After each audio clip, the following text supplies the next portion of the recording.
അങ്ങനെ ഞങ്ങൾ 3-ാം ദിനം ഇവിടെ ബുസാനിൽ നിന്നും ഇനി ഞങ്ങൾ സിയോളിലേക്ക് പോവുകയാണ്. കൊറിയയുടെ തലസ്ഥാനമാണ് സിയോൾ. അപ്പോൾ ഞങ്ങൾ അങ്ങോട്ട് പോകുന്നത് ഒരു ഫാസ്റ്റ് ട്രെയിനിലാണ്. അപ്പം ഇതാണ് ഞങ്ങൾ പോകുന്ന റെയിൽവേ സ്റ്റേഷൻ. അവിടേക്കാണ് ഇനി ഞങ്ങൾ പോകുന്നത്. നടന്നുകൊണ്ടിരിക്കുന്നത് റെയിൽവേ സ്റ്റേഷനിലേക്കാണ്. കോ റെയിൽ എന്നാണ് ട്രെയിനിൻ്റെ പേര്. ഇതാണ് എൻട്രൻസ്.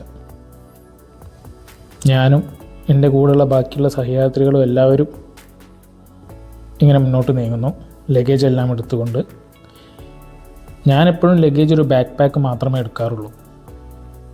വേറൊന്നും അധികം ലഗേജസ് എടുക്കാറില്ല. എല്ലാവരും അങ്ങനെ മുന്നോട്ട് നീങ്ങിക്കൊണ്ടിരിക്കുന്നു.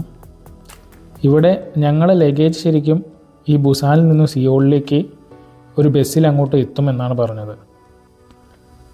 ഞങ്ങൾ ഹാൻഡ് ബാഗ് മാത്രം കയ്യിലെടുത്തുകൊണ്ടാണ് ഇപ്പോഴും മുന്നോട്ട് നീങ്ങുന്നത്. എനിക്ക് ഒരു ബാക്ക് പാക്ക് മാത്രമാണുള്ളത്, പിന്നെ ഒരു ചെറിയൊരു ഹാൻഡ് ബാഗും. അങ്ങനെ ഇവിടെ നിന്നുകൊണ്ട് നമ്മുടെ സ്കൂബ് പല കാര്യങ്ങളും പറയുന്നു. നമ്മുടെ ബോഗികൾ എവിടെയൊക്കെയാണെന്നൊക്കെ നമുക്ക് കാണിച്ചു തരുന്നു. ഇതാണ് ട്രെയിൻ. നമ്മളകത്തേക്ക് കയറിയിരിക്കുന്നു. എല്ലാവരും അതിൻ്റെ അകത്ത് ഇരിക്കുകയാണ്. നല്ല ഫെസിലിറ്റീസ് എല്ലാം ഉള്ള ഒരു ട്രെയിനാണ്. കോ റെയിൽ എന്ന കൊറിയൻ റെയിൽ കമ്പനിയാണ് ഈ ട്രെയിൻ ഇവിടെ ഓടിക്കുന്നത്. അങ്ങനെ ഞങ്ങൾ ബുസാനിൽ നിന്ന് യാത്ര തുടർന്നു.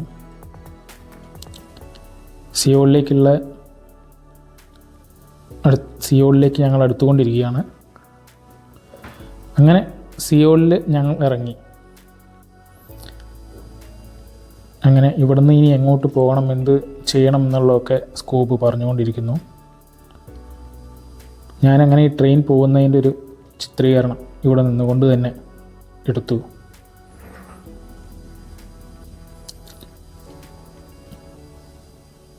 ഇതാണ് സിയോളിൻ്റെ റെയിൽവേ സ്റ്റേഷൻ. ഞങ്ങൾ വന്നത് ഒരു ഫാസ്റ്റ് ട്രെയിൻ ആണെങ്കിലും ഇതിന് മുന്നേ പോയ ട്രെയിനിനെ വെച്ച് നോക്കുമ്പോൾ അത്രയ്ക്കൊരു സൂപ്പർ ഫാസ്റ്റ് ട്രെയിൻ അല്ല. സാധാരണ കൊറിയൻ റെയിൽ അല്ലെങ്കിൽ കൊറിയൻ ട്രെയിനാണത്. എന്നാലും നമ്മളെ ട്രെയിനും ഒക്കെ അപേക്ഷിച്ച് നോക്കുമ്പോൾ നല്ല ഫാസ്റ്റ്, നല്ല സർവീസസും കാര്യങ്ങളും എല്ലാമാണ് അവിടെ. ഈ കൊറിയയിലും ജപ്പാനിലും എല്ലാം ട്രെയിനിലിരിക്കുമ്പോൾ നമ്മൾ മാക്സിമം സൈലൻ്റ് ആയിട്ടിരിക്കണം. കാരണം അതിലുള്ള മിക്ക ആൾക്കാരും നമ്മൾ അധികം ശബ്ദം വെച്ചാലൊക്കെ ടി എല്ലാം വന്നിട്ട് അധികം ശബ്ദം വെക്കരുത് എന്നൊക്കെ പറയുന്നുണ്ട്.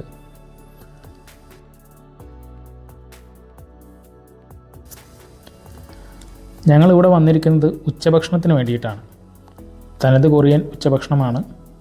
അധികം ഉച്ചയ്ക്ക് കൊറിയൻ ഭക്ഷണവും രാത്രി ഇന്ത്യൻ ഫുഡുമാണ് ഇപ്പോൾ ഞങ്ങൾക്ക് കിട്ടിക്കൊണ്ടിരിക്കുന്നത്. ഇതെല്ലാമാണ് ഇവിടുത്തെ ഡിഷസ്. കൊറിയൻ സ്റ്റൈലുള്ള നൂഡിൽസും കാര്യങ്ങളും സൂപ്പും ഒക്കെ ഉണ്ട്. എല്ലാവർക്കും യഥേഷ്ടം എടുക്കാം. ഞാനതിൻ്റെ ചിത്രീകരണമൊക്കെ എടുക്കുന്നു. ഞങ്ങളുടെ കൂടെ വന്നവരെല്ലാവരും ഉച്ചഭക്ഷണത്തിനായിട്ട് പ്ലേറ്റെല്ലാം എടുത്ത് ഭക്ഷണം കഴിച്ചുകൊണ്ടിരിക്കുന്നു.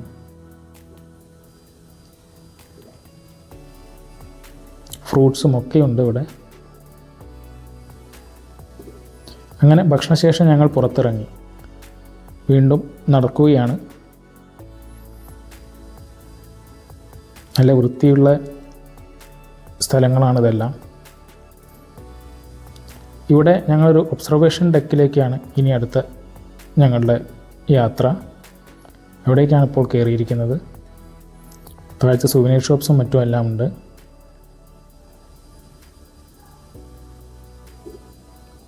അത്യാവശ്യം നല്ല തിരക്കുണ്ട് ഇവിടെ.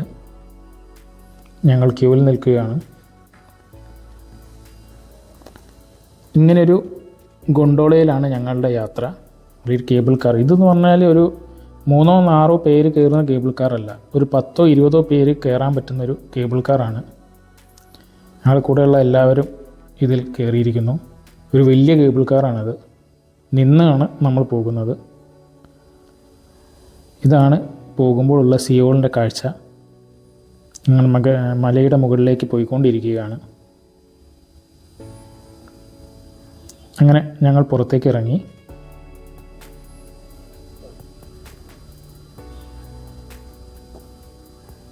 മുന്നോട്ട് പോയിക്കൊണ്ടിരിക്കുന്നു.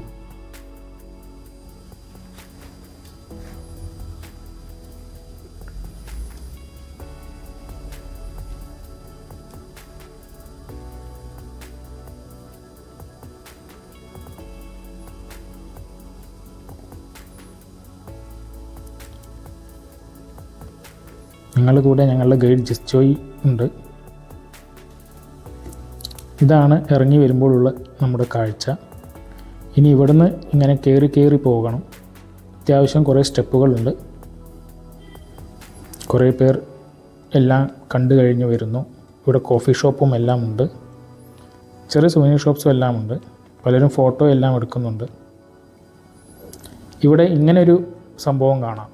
ഇത് പ്രണയിനികൾ തമ്മിൽ പിരിയാതിരിക്കാൻ വേണ്ടി ഫ്രാൻസിലും മറ്റുമെല്ലാം ഉള്ള പോലെ ലോക്ക് ഉണ്ടാക്കിയിട്ട് ഇങ്ങനെ കെട്ടിയിടുന്നൊരു സമ്പ്രദായം.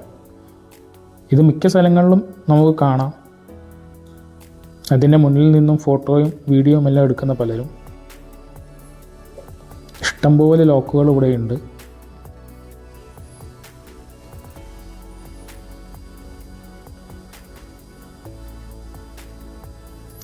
അതെല്ലാം ചിത്രീകരിച്ച ശേഷവും കണ്ട ശേഷവും ഞങ്ങൾ വീണ്ടും മുകളിലേക്ക് നടന്നു.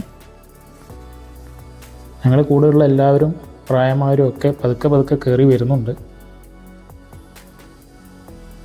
കയറി ചെല്ലുമ്പോൾ ഇങ്ങനത്തെ കുറേ സ്തൂപങ്ങളാണ് പിന്നെ ഒരു കാഴ്ച.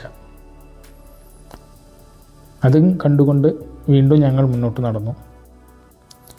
ഇങ്ങനത്തെ ചില ഗോപുരങ്ങളും മറ്റുമെല്ലാം ഇവിടെയുണ്ട്, ആൾക്കാർക്ക് വിശ്രമിക്കാനും മറ്റുമെല്ലാമായിട്ട്. ഇത്രയേറെ കയറിയെങ്കിലും അത്രയ്ക്കൊരു ചൂടോ ഒന്നും തോന്നുന്നില്ല, കാരണം ഇപ്പോഴും ഇവിടെ തണുപ്പാണ്. അങ്ങനെ ഒബ്സർവേഷൻ ഡെക്കിലേക്കുള്ള എൻട്രൻസ് ആണത്.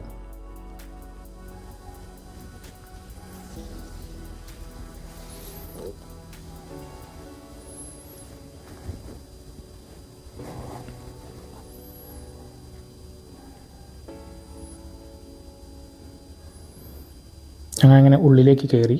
ഒബ്സർവേഷൻ ഡെക്കിൻ്റെ കയറുമ്പോൾ തന്നെ പല സുവനീർ ഷോപ്പുകളും മറ്റുമൊക്കെയാണ് ഉള്ളത്. അങ്ങനെ ഒരു 3D റൂമിലേക്കാണ് ഇപ്പോൾ കയറിയിരിക്കുന്നത്. പൂമ്പാറ്റകളെല്ലാം പാറിപ്പറന്ന് നടക്കുന്ന ഒരു ഫീല് വരുന്ന രീതിയിലുള്ളൊരു 3D റൂം.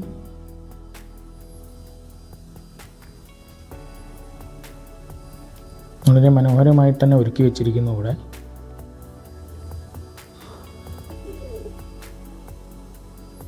അങ്ങനെ ഞങ്ങൾ നടന്ന അടുത്ത മുറിയിലേക്കാണ് ഇപ്പോൾ പോകുന്നത്. ഇത് ലിഫ്റ്റിലേക്ക് കയറാനുള്ളൊരു ക്യൂ ആണ്. ലിഫ്റ്റിൻ്റെ പിന്നാമ്പുറത്തെ കാഴ്ചകളാണിതെല്ലാം. മഞ്ഞെല്ലാം പൊഴിയുന്ന മരങ്ങളും മറ്റും ഒക്കെയാണ് ഇവിടുത്തെ കാഴ്ചകൾ. പെട്ടെന്ന് ക്ലൈമറ്റ് മാറുന്നു. പടക്കമെല്ലാം പൊട്ടുന്ന രീതിയിലുള്ള 3D വർക്കുകളാണ് ഇവിടെ.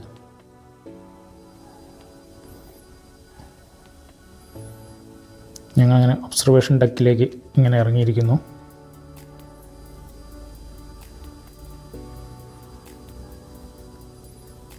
എല്ലായിടത്തും ഉള്ള പോലെ തന്നെയുള്ള ഒബ്സർവേഷൻ ഡെക്ക് തന്നെയാണ്. പക്ഷെ എന്നാലും നമ്മുടെ ഒരു ഏരിയയുടെ മുഴുവൻ കാഴ്ചകൾ കിട്ടാൻ വേണ്ടിയുള്ളൊരു ഒബ്സർവേഷൻ ഏരിയയാണ് ശരിക്കും ഈ ഒബ്സർവേഷൻ ഡെക്കുകളെല്ലാം. ഇവിടെയും ചെറിയ ചെറിയ സുവനീർ ഷോപ്പുകളും മറ്റും എല്ലാം ഉണ്ട്.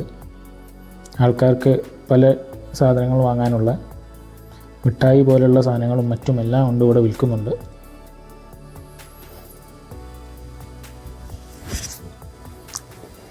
ഇവിടെ ഇങ്ങനെ കുറേ പ്രണയത്തിൻ്റെ വാക്കുകൾ എഴുതിയിരിക്കുന്നു. അതിൽ എന്നെ അതിശയിപ്പിച്ചത് നമ്മുടെ മലയാളം ഇവിടെയുണ്ട്. ഞാൻ നിന്നെ സ്നേഹിക്കുന്നു എന്ന് പറഞ്ഞിട്ട് ഇവിടെ മലയാളത്തിലും എഴുതി വെച്ചിരിക്കുന്നു. വളരെ കൗതുകമായിട്ട് തന്നെ തോന്നി.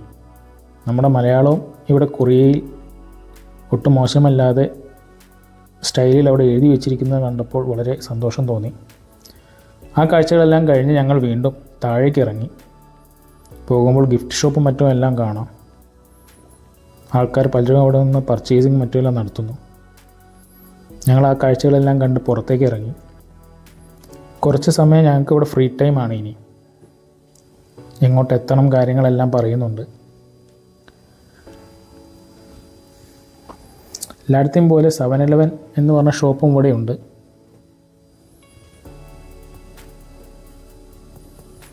ഇവിടെ എല്ലാവരും ഇപ്പോൾ ഒരു കാഴ്ച കണ്ടുകൊണ്ടിരിക്കുകയാണ്. ഇതാണ് ആ കാഴ്ച. കൊറിയൻ സ്റ്റൈൽ ഒരു വാൾ പയറ്റാണ് ഇപ്പോൾ കാണുന്നത്. ഒരാൾ മാത്രമാണ് നിന്നുകൊണ്ട് പയറ്റുന്നത്. അയാളുടെ അഭ്യാസ പ്രകടനങ്ങൾ ഞാൻ കുറച്ചു നേരം ഇങ്ങനെ നോക്കി നിന്നു.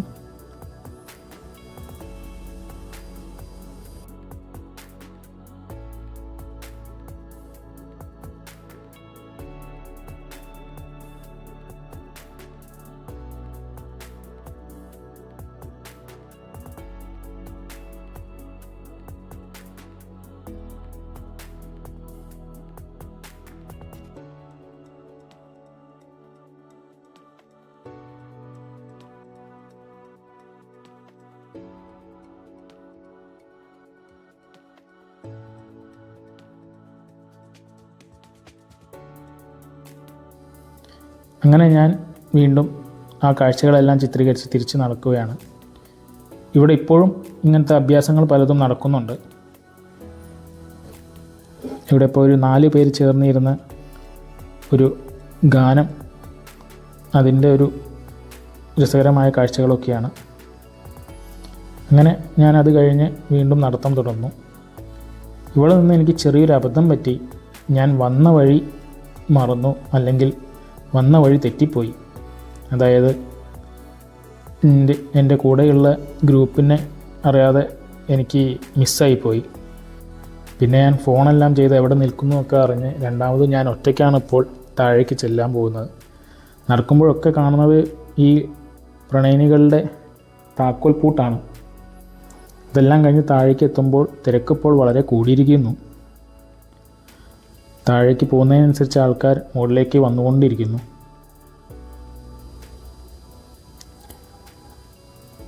കേബിൾ കാറിൻ്റെ പേര് നംസാൻ കേബിൾ കാർ എന്നാണ്. അങ്ങനെ ഞാൻ പരിചയമില്ലാത്ത ആൾക്കാരെ കൂടെ കേബിൾ കാറിൽ കയറി. കഴിയണം വേഗം താഴെ എത്തണം, കാരണം എന്നെ കാത്താണ് അവരെല്ലാവരും അവിടെ കാത്തു നിൽക്കുന്നത്. താഴേക്ക് ഇറങ്ങുമ്പോഴുള്ള കാഴ്ചകൾ ഇതെല്ലാമാണ്. ചെറിയൊരു ടെൻഷൻ അടിച്ചുകൊണ്ടാണ് ഞാൻ താഴേക്ക് ഇറങ്ങുന്നത്. കാരണം നമ്മളൊരാളെ മാത്രം കാത്തു നിൽക്കുക എന്ന് പറയുമ്പോൾ സമയമെല്ലാം പോവുകയാണല്ലോ. അവസാനം ഞാൻ എൻ്റെ ഗ്രൂപ്പിനെ കണ്ടെത്തി. ഞങ്ങൾ വീണ്ടും ബസ്സിലേക്ക് കയറാൻ പോയി. ബസ്സിൽ കയറി ഞങ്ങൾ വീണ്ടും യാത്ര തുടർന്നു. ചെറിയ ബ്ലോസംസ് എല്ലായിടത്തും കാണാം.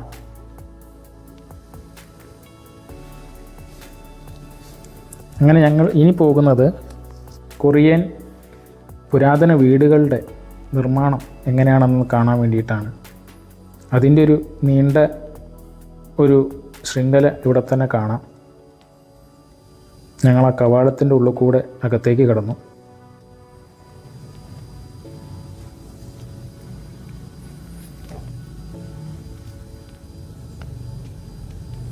ഇവിടെ പലരും ശ്വാനന്മാരുമായിട്ടൊക്കെ വരുന്നുണ്ട്.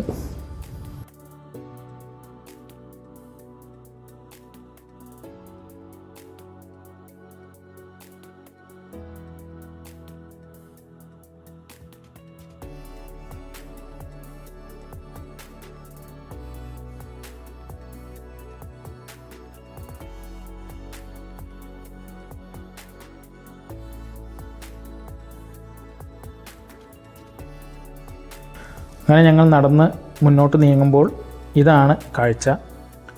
ഇങ്ങനെയാണ് പഴയ കൊറിയൻ വീടുകളും മറ്റുമെല്ലാം പണിതിട്ടുണ്ടായിരുന്നത്. ഇന്ന് അതെല്ലാം മാറിയിരിക്കുന്നു. പക്ഷെ പണ്ടത്തെ ഒരു രീതി എങ്ങനെയാണെന്ന് കാണിക്കാനാണ് ഞങ്ങളെ ഗൈഡ് ഇങ്ങോട്ട് കൊണ്ടുവന്നിരിക്കുന്നത്. ബാമ്പു ഉപയോഗിച്ചുള്ള മേൽക്കൂരയും മറ്റുമാണ്. പിന്നെ പണ്ടത്തെ ഉപകരണങ്ങളും മറ്റും എല്ലാം അവിടെ കാണുന്നുണ്ട്. പഴയൊരു തറവാടൊക്കെ പോലെയുള്ള ഒരു സ്ഥലം അങ്ങനെയാണ് ഇവിടെ ഒരുക്കി വെച്ചിരിക്കുന്നത്.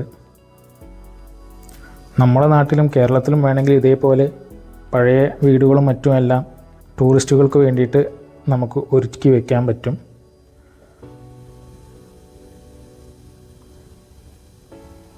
ശരിക്കും നമുക്കും ഇത് ചെയ്യാവുന്ന ഒരു കാര്യമാണ്. നാലുകെട്ടും മറ്റുമെല്ലാം പല ടൂറിസ്റ്റുകളാരും കണ്ടിട്ട് പോലും ഉണ്ടാവില്ല. അതൊക്കെ ഒരു ടൂറിസത്തിൻ്റെ ഭാഗമായിട്ട് നമുക്ക് ഒരുക്കി വയ്ക്കാവുന്നതാണ്. അങ്ങനെ ഞാനിതെല്ലാം ചിത്രീകരിച്ച് ഞങ്ങളുടെ കൂടെയുള്ള ടീമിൻ്റെ കൂടെ ഇങ്ങനെ മുന്നോട്ട് നീങ്ങുന്നു. ഇവിടെ എല്ലായിടത്തും കാണാവുന്നത് പഴയ കൊറിയൻ രീതിയിലുള്ള വീടുകളും മറ്റും മാത്രമാണ്. ഓരോ കവാടം കഴിഞ്ഞ് എത്തുമ്പോഴും ഓരോ മുറ്റത്തേക്കും ഓരോരോ പുതിയ പുതിയ വീടുകളിലേക്കും അങ്ങനെയൊക്കെയാണ് ഇവിടെ ഒരുക്കി വെച്ചിരിക്കുന്നത്. വീണ്ടും ഞങ്ങൾ നടത്തം തുടർന്നു.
ഇവിടെ ഇങ്ങനെ സിയോൾ നംസാൻ ഗുഗാഡാങ് എന്ന് പറഞ്ഞിട്ട് എഴുതി വെച്ചിരിക്കുന്നുണ്ട്.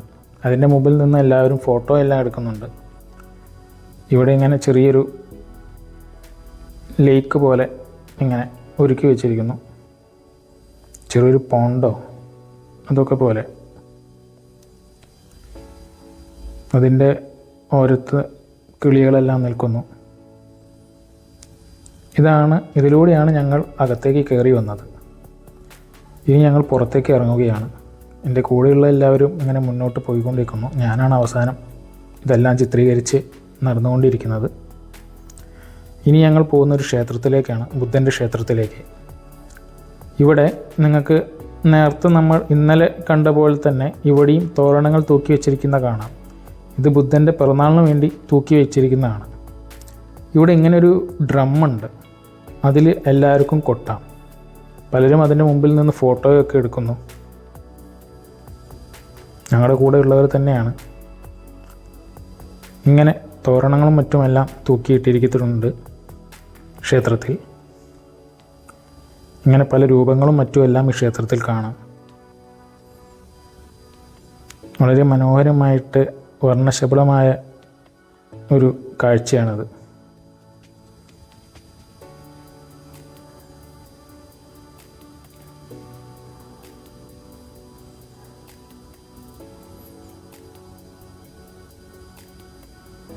എല്ലാം മുകൾ ഭാഗമൊക്കെ കാണുമ്പോൾ തന്നെ അറിയാം ബാംബുവിനെ കൊണ്ട് തന്നെയാണ് എല്ലാം പണിതിരിക്കുന്നത്.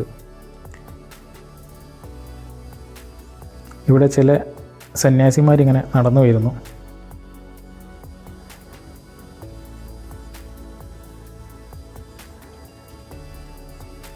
വിദേശീയരുമൊക്കെ ഇവിടെ വന്നിട്ടുണ്ട്. അങ്ങനെ ഞങ്ങൾ അതിൻ്റെ കാഴ്ചകളെല്ലാം കഴിഞ്ഞ് ഇനി രാത്രി ഭക്ഷണം കഴിക്കാൻ വേണ്ടിയുള്ള നടത്തമാണ്. ലിറ്റിൽ ഇന്ത്യ എന്ന് പറഞ്ഞ ഇന്ത്യൻ റെസ്റ്റോറൻറ്റിലാണ് ഇന്ന് രാത്രി ഞങ്ങളുടെ ഭക്ഷണം. ഇന്ത്യൻ റെസ്റ്റോറൻറ്റ് എന്ന് പറഞ്ഞാൽ ഉറപ്പിക്കാം നോർത്ത് ഇന്ത്യൻ റെസ്റ്റോറൻറ്റ്സ് ആയിരിക്കും. അത് നോർത്ത് ഇന്ത്യൻ ഫുഡ് കിട്ടുന്ന റെസ്റ്റോറൻറ്റ്സ്. അത് ചിലപ്പോൾ അതിൻ്റെ ഓണേഴ്സ് ബംഗ്ലാദേശുകാരായിരിക്കാം, പാകിസ്ഥാനുകാരായിരിക്കാം, പലരും ആയിരിക്കാം. ചിലപ്പോൾ ഇന്ത്യക്കാർ തന്നെ ആയിരിക്കണമെന്നില്ല.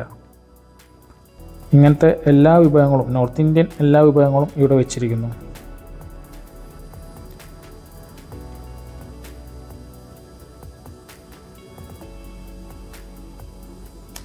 ബുഫേ സിസ്റ്റമാണ്. വേണ്ടത് എത്ര വേണമെങ്കിൽ എടുത്ത് കഴിക്കാം. എൻ്റെ കൂടെ വന്നവരെല്ലാവരും അത്താഴം കഴിച്ചുകൊണ്ട് ഇരിക്കുന്നു. അങ്ങനെ അത്താഴം കഴിഞ്ഞ് വീണ്ടും ഞങ്ങൾ പുറത്തേക്ക് ഇറങ്ങി ബസ്സിൻ്റെ അടുത്തേക്ക് നടക്കുകയാണ്. ഇവിടെ ചെറിയൊരു പ്രൊട്ടസ്റ്റ് കാണാം, ഒരു സമരം, കൊറിയൻ പതാകയെല്ലാം ഉയർത്തിക്കൊണ്ട്. ഞാനതെല്ലാം ചിത്രീകരിച്ചു.